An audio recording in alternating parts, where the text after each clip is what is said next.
আসসালামু আলাইকুম ওয়া রাহমাতুল্লাহি ওয়া বারাকাতুহু।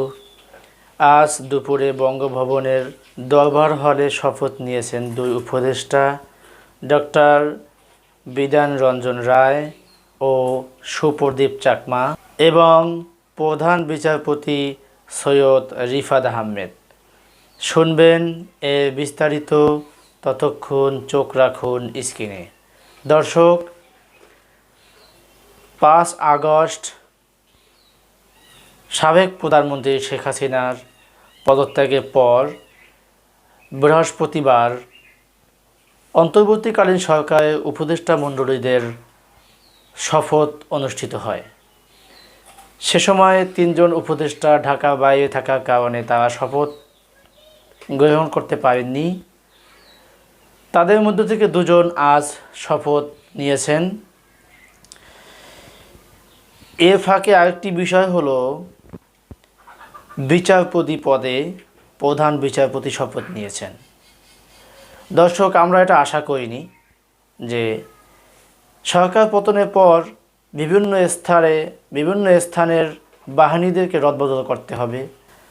জনগণ এটা আশা করেনি যে সরকার পতন হয়েছে, এটা ঠিক আছে, কিন্তু বিচারপতির বেঞ্চ, যেটা ন্যায় বিচারের জায়গা, সেখানে বিচারপতির পদত্যাগে ডাক দিতে হবে বৈষম্য বিরোধী ছাত্র আন্দোলনের শিক্ষার্থীদের। দর্শক, বিষয়টা অনেক হৃদয় বিদারক, কারণ এই বিচারপতিরাই সরকারের পাঁচাটা গোলাম হয়ে গিয়েছিল, তাদের চক্ষু অন্ধ হয়ে গিয়েছিল, তারা ন্যায় বিচারটুকু করার মতো সাহসটুকু পাচ্ছিলেন না ফেসিস্ট সরকারের কবলে পড়ে। সম্মানিত দর্শক, এই বিচারপতিদের পদত্যাগের দাবিতে গতকাল শনিবার শিক্ষার্থীরা বিক্ষোভ গড়ে তোলেন এবং 1টা পর্যন্ত টাইম দেওয়া হয়।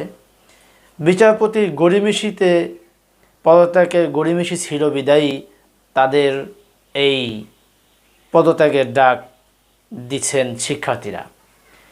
বিচারপতির পদত্যাগের সিদ্ধান্ত নিয়েছেন শুধু প্রধান বিচারপতিই নয়, পদত্যাগ করেছেন আপিল বিভাগের আরও 5 বিচারপতি। এটাকে কেন্দ্র করে আরেকটি পায়তারা শুরু করেছিল অন্য একজন বিচারপতিকে নিয়ে আবার সরকারের গোলাম নিয়োগ দেওয়ার জন্য। সেটাকেও রুখে দিয়েছেন ছাত্র সমাজ।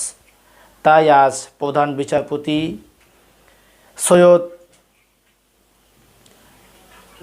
সৈয়দ রিফাত আহমেদকে শপথ পড়ানো হয়।